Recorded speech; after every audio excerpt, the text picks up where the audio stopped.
정신병원 하면 언덕 위에 하얀 집. 드라마 전체의 자문 역할을 했습니다. 간호사랑 사이 안 좋으면 어떻게 되죠? 많이 맞았어요. 이렇게 예뻐요? 정신병동이? 못하셨다고요? 첫 촬영이라서 이런 말 하면 안 되는데 큰일 납니다. 어디까지 가봤어요? 저희는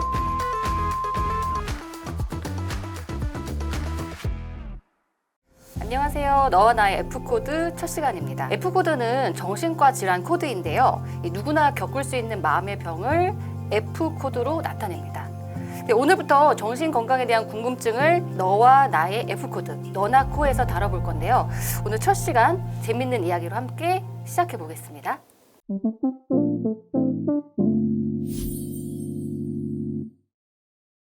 요즘 인기 드라마죠. 정신병동에도 아침이 와요 라는 드라마 이야기를 해보려고 하는데요.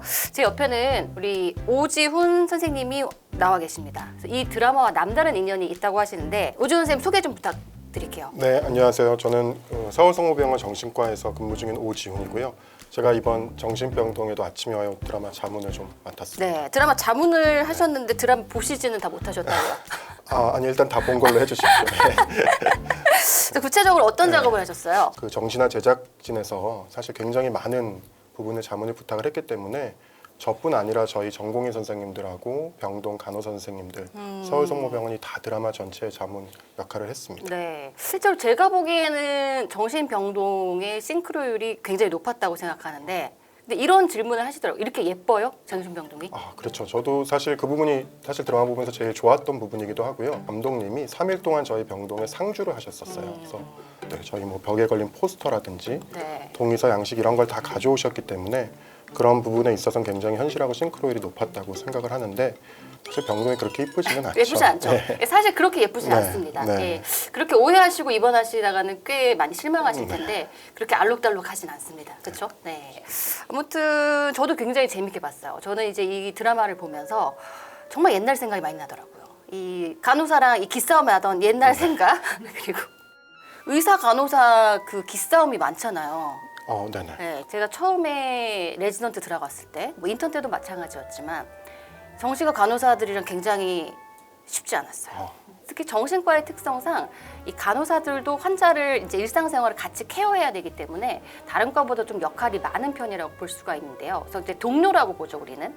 어떻게 보면 의사가 꼭 어떤 오더를 내리거나 간호사가 받는 게 아니라 같이 환자를 돌보는 사람이라고 생각하는데 이거 나중에 제 친구 봐도 되는데 지금 되게 절친된 간호사랑 엄청 싸워가지고요. 가면서 막 이렇게 팔치기 하고 저는 막 의욕 들어와서 쟤 진짜 나한테 하는 거 봤어? 봤어? 나 쳤지? 뭐 이러고 쟤 옥상으로 불러야 되는 거 아니야?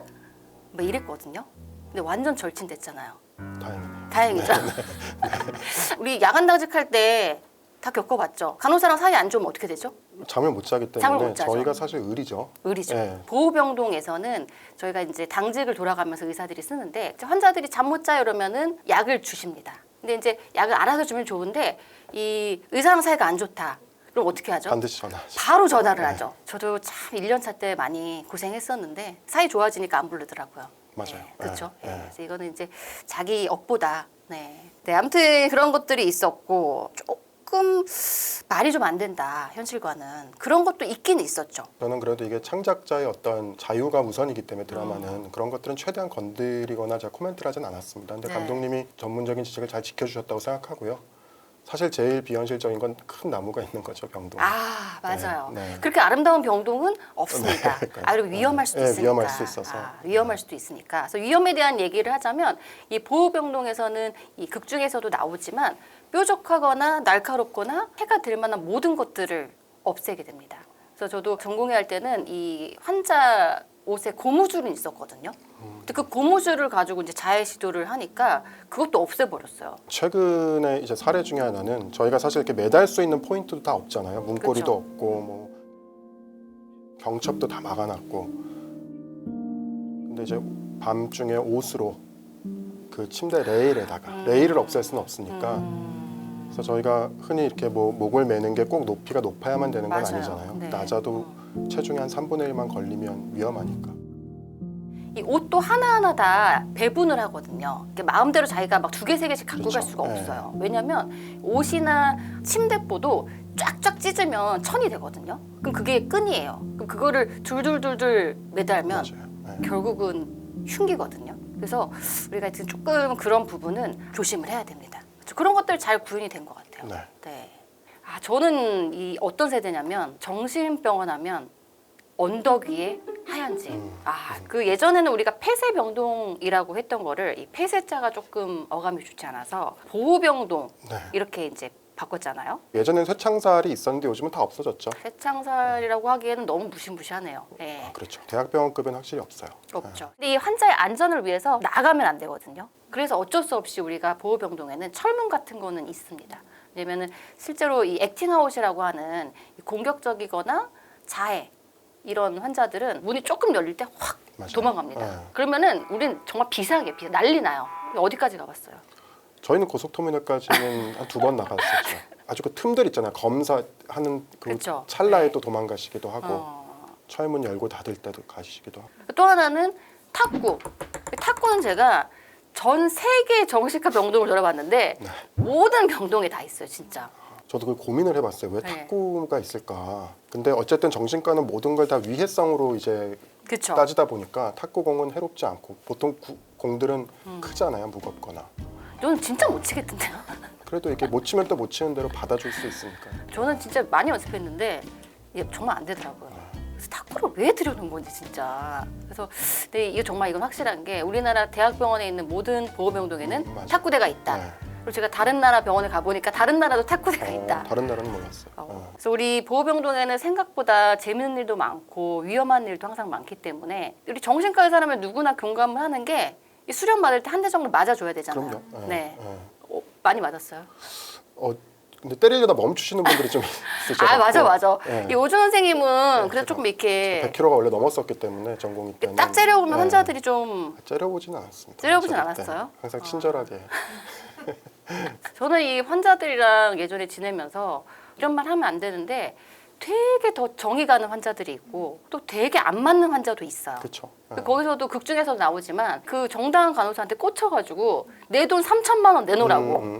그럼 이제 치료자 입장에서는 제가 갖고 갔습니다 할 수도 없고 네. 제가 안 갖고 갔잖아요 라고 할 수도 없고 그런 경우 없어요. 그 망상을 가지고 저한테 이제 뭐 그렇게까지 투사하신 경우가 있지는 않은데. 그건 없을 것 같아요. 네. 선생님 얼굴 보면 망상 투사 안 될 것 같아요. 이 투사라는 거는 이게 좀 공감을 좀 하고 네. 이게 약간 커뮤니케이션이 돼야 되는데 환자하고 얘기는 많이 했습니다. 네. 그러니까 얘기를 약간 벽치고 한 거 아니에요? 그렇게 느꼈을 수도 있을 것 같아요. 내가 선생님 치료해주고 있는 것 같은데 지금?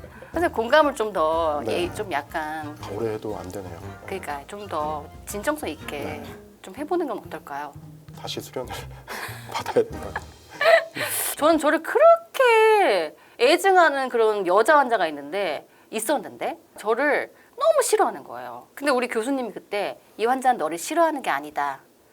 너한테서 정말 큰 사랑을 받고 싶어서 사랑을 갈구하는 거다라고 했는데 또 이게 이제 실제 인간관계에서도 굉장히 생각을 해봄직한 일이긴 해요. 우리가 누구를 미워한다고 했을 때 사실 되게 미워하는 것 같지만 그 감정 안에는 질투 그리고 나랑 동일시하는 거 혹은 사랑받고 싶어하는 거 이런 감정들이 꽤 있거든요.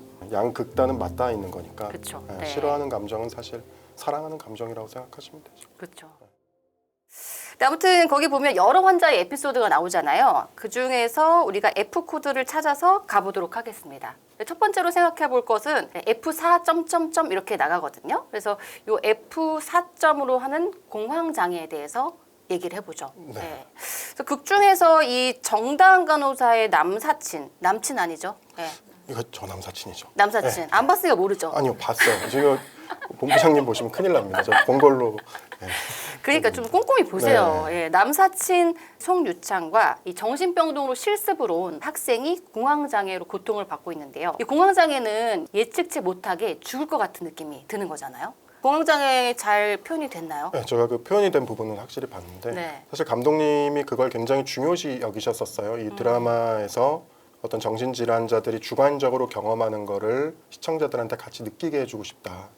근데 그런 면에서 사실 공황장애 있으시면 제일 많이 경험하는 게 호흡곤란이잖아요. 그렇죠. 네. 근데 그 호흡곤란이 죽을 것 같은 호흡곤란이기 때문에 그렇게 물에 서서히 잠기면서 숨을 못 쉬는 걸로 표현한 거는 잘 묘사하지 않았나 생각합니다. 근데 이게 우리가 공황장애가 많이 알려지긴 했는데 그냥 스트레스랑은 다르잖아요. 결국은 회사까지 대기업 회사까지 퇴사를 하잖아요. 이 감별 포인트가 뭐가 있을까요? 원래 이제 사실 공황 장애 자체는 어떻게 예기치 못하게 갑작스럽게 생기는 거라서 어떤 초기 증상이나 감별 포인트가 조금 애매할 수도 있는데 일단 기본적으로 공황 장애는 자율신경계가 과각성되는 거기 때문에 평소보다 그런 자율신경계 반응들이 좀 강하게 나타나는 게 초기 증상으로 볼 수 있을 것 같습니다. 너무 선생님 같아요. 제가 첫 촬영이라서. 아무튼 네, 공황장애는 이렇게 사람이 갑자기 죽을 것 같은 공포를 느끼면서 숨이 막힐 수도 있고 쓰러질 것 같을 수도 있고 물이 차오르는 느낌이 있을 수도 있고 그 겪어보지 못한 굉장한 공포를 느끼는 병이거든요. 그래서 단순 스트레스랑은 다르고 이게 이제 일상생활이 지속되기 때문에 회사를 관둘 정도로 힘이 든다는 게 포인트입니다. 근데 이게 밝히기가 요즘 많이 밝히지만 쉽지가 않잖아요. F 코드에 대한 낙인이 아직까지도 있는 것 같아요. 네. 공황장애는 자율신경계의 병입니다. 그러니까 자기가 뭐 참고 안 참고의 문제가 아니고 병이 오는 거기 때문에 이거 약을 안 먹으면 안 가라앉아요. 예. 그냥 아주 죽을 때까지 계속 신경이 왔다 갔다 하는 거기 때문에 요거는 치료를 받으시는 게 필요합니다. 네. 이 망상장애 아주머니를 본 적이 있었는데 너무 불쌍한 거예요. 식구들이 짜고서 자기를 네. 진짜 정신병동에 넣은 거예요. 요즘 뭐 유행하는 MBTI로 치면 T도 좀 잘생기고 근데 F가 더 잘생길 수도 있죠. 저는 그래도 I가 더 I? 힘들 것 같아요. 선생님 정신과 왜 하셨어요? 좀 진지하게 얘기하자면 저는 사실 뭐 뇌과학 이런 거 좋아해갖고 그거를 좀 해보고 싶어서 왔다가 뒤늦게 정신을 차린 거죠. 정신 아직 차린 건 맞죠? 네, 차렸습니다. 네.